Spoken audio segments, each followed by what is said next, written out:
Family કેમ છો? મજામાં? રાધે રાધે, જય શ્રી કૃષ્ણ, જય સ્વામિનારાયણ. આજે વાગી ગયા છે 11. મોડા બ્લોગ ચાલુ કર્યો છે. રોટલી બનાવવાની ચાલુ થઈ જાય. ભીંડા બટેકાનું શાક બનાવી છે અને રોટલી બનાવીએ છીએ. અને પ્રિયાનભાઈ અહીંયા રમે છે. પ્રિયાનભાઈ મને કે મમ્મી બ્લોગ ચાલુ કર, વિડીયો ચાલુ કર. તે અત્યારે 11 વાગે વિડીયો ચાલુ કરે રોટલી કરતા કરતા. જો એ રમવા બેસી ગયા છે. રમ ધોઈને મૂક્યું તું તે સુકવવા બાય તો પ્રિયાનભાઈએ રમવા લઈ લીધું. બોલો, સુકાવા ના દીધું. તો ચલો રોટલી કરીએ. અને અમારા બે ભાઈ રમવાનું ચાલુ કરો એટલે એક જ વસ્તુ માટે બે જણા લડે. જે પેલો મોટો લે ને એ જ ઓને લેવું હોય. અને આમ ઘરમાં રખડતી હોય વસ્તુ પણ એકે ના લે. એક લે એટલે બીજાને લેવું જ હોય. આવું છે તમારા ઘરમાં? આવું હોય તો કોમેન્ટ કરજો. શાક ખાતા જોર આવે. શાકમાં રહી અને જીરું આવે ને તો એમ કે આ જીવડું કરીને શાક ખાવાનું હમણાંથી અઠવાડિયાથી બંધ કરી દીધું. એવું કે આ જીવડું આવ્યું મમ્મી, અંદર જીવડું આવ્યું. બોલો હવે કેવી રીતે શાક વઘારવાનું મારે? ચલો હવે હું જમવા બેસી જાઉં છું. મમ્મી કે હું રોટલી બનાવું તો મમ્મી રોટલી બનાવો અને હું જમવા બેસું. મમ્મીને આજે જમવાનું નહીં.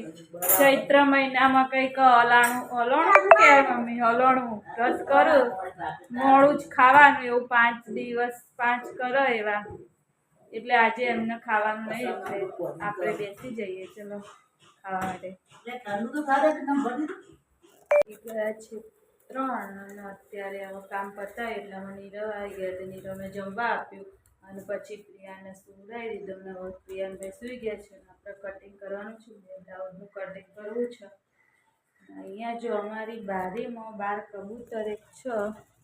એ ઉપરવાળાની કંઈક બારીમાંથી અને તાર ભરાઈ રહ્યો છે. હવે આ કબૂતર કેવી રીતે ખોલવું? મારા જાળીની બહાર બચારું કેવું લટક્યું છે. ભરાઈ રહ્યો છે. જો ટ્રાય મારું. કબૂતર ત્યાં તરફડિયા મારે છે. હું ટ્રાય મારું. જો નીકળી જાય તો મારાથી બચારું બહુ. એના પગ ને બધું ભરાઈ ગયું છે. ઉપરથી દોરી પકડી અને નીરવે કાંટાથી કાપી દીધું. કબૂતર ઉડી ગયું, છૂટી ગયું બચારું. એ છે વાસણની દુકાને ઓઢવ.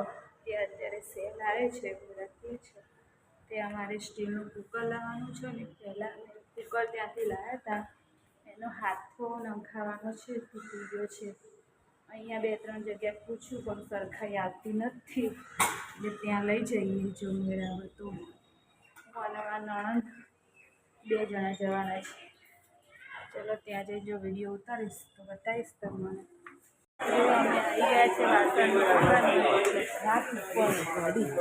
જઈએ ઉપર હાલો. જ્યાં નીચેનો માર્ગ છે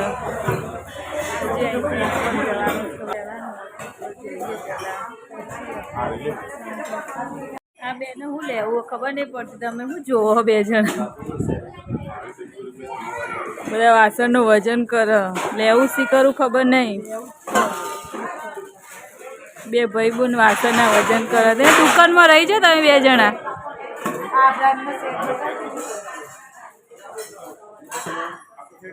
સ્ટીલની દુકાનમાં ગયા હતા વસ્તુ લેવા માટે. પણ જે વસ્તુ લેવા ગયા હતા એનો મેળ તો આવે નહીં. કુકરનો હાથો તો નંખાવા આપીને 2 દિવસમાં આવશે એમ કીધું.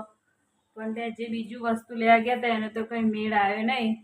ખાલી એક આ ગયણી અને એક પ્લાસ્ટિકના સેલમાં ગયા હતા. ત્યાંથી પ્રિયાનભાઈ માટે આ બોલ 2 વસ્તુ લઈને પાછા આવ્યા. 2 કલાક રખડીને આમથી આમ. અને હવે વિવાનને લેવા જવાનો ટાઈમ થઈ ગયો છે. તો ચલો વિવાનને લઈ આવીએ હવે.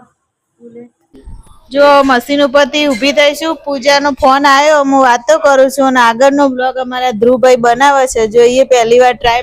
મમ્મીએ પૌવા બનાવ્યા અને મેં ભાખરી બનાવી દીધી છે. જમવાનું થઈ ગયું છે. જો રેડી થઈ ગયું છે. અને નીરવને મારા બેન અને વિવાનને 3 જણને ખાવાનું છે. બીજા બધાને ઉપવાસ છે. એટલે હવે નીરવ આવે એટલે ખાઈ લઈએ. પછી કામ કરી અને નીચે જઈશું ફરવા. કામ પતી ગયું છે. આજે ચાલુ